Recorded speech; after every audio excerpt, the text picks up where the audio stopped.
Moi, c'est Gibran Freitas et je suis cofondateur de LegalTech Africa.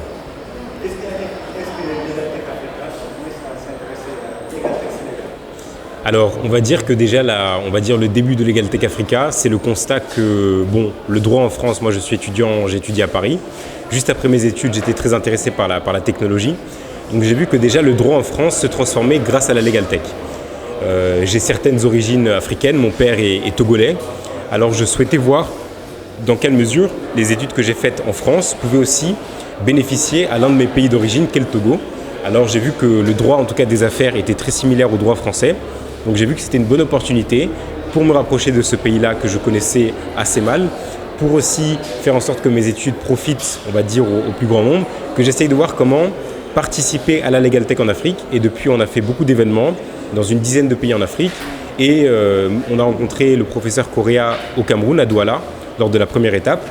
Et de là, on a noué un peu un lien d'amitié, un lien d'intérêt aussi scientifique. Et c'est comme ça qu'il a pu nous inviter pour ce forum LegalTech à Dakar.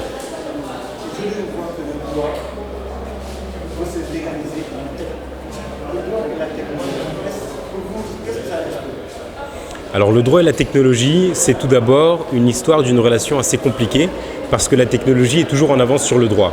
Or, on dit que le droit doit pouvoir contrôler, doit pouvoir régir toutes les activités. Et quand on parle de contrôle du numérique par le droit, il y a déjà quelque chose qui fâche parce que le numérique va beaucoup plus vite. Alors il y a déjà cette relation un peu conflictuelle. Dans un deuxième temps, on parle aussi de code numérique, même on parle de code civil pour le droit. Donc on voit qu'il y a quand même des règles, des principes qui sont les mêmes, donc il y a des similarités. Et quand on se penche vraiment sur la question, on voit que beaucoup de pans en fait, du droit, vraiment du juridique, peuvent être codés, même en algorithme, et que tous ces pans-là qui sont codés peuvent permettre à la population, aux entreprises, aux administrations, d'avoir plus d'accès au droit. Donc vraiment, le droit et le numérique, c'est quelque chose qui commence à se développer partout dans le monde. C'est pas évident parce que les compétences juridiques ne sont pas forcément enseignées en école d'informatique et les compétences informatiques ne sont pas forcément enseignées dans les universités de droit. Mais il y a un vrai besoin de faire plus avec moins et je suis convaincu, je suis persuadé.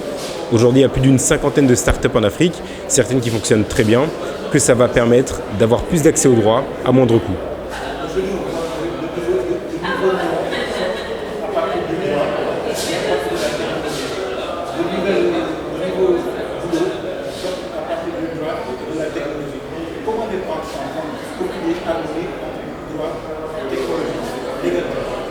Alors les nouveaux métiers qui sont liés en fait à la transformation du droit par la technologie et vice-versa, c'est des métiers qui sont très neufs parce qu'on n'a pas encore eu le temps de théoriser toutes les compétences nécessaires pour les réaliser. Néanmoins, on voit qu'il y a beaucoup d'initiatives, surtout privées, qui visent à former des juristes pour les besoins de l'entreprise parce qu'on n'a pas les profils qui sont suffisamment formés. Et l'université qui est assez unique dans le monde de l'Université virtuelle du Sénégal, qui vise finalement à former des étudiants en licence de la première année à la troisième année au numérique. Donc on arrive petit à petit à trouver quelques compétences, à essayer de trouver par des arrangements publics-privés des moyens de développer ces compétences-là. Et progressivement, en fait, on va réussir à former des juristes numériques qui connaissent et le droit et la technologie et qui peuvent parler aux deux mondes pour que concrètement on puisse créer des services, des produits, des plateformes de mise en relation qui permettent plus d'accès au droit.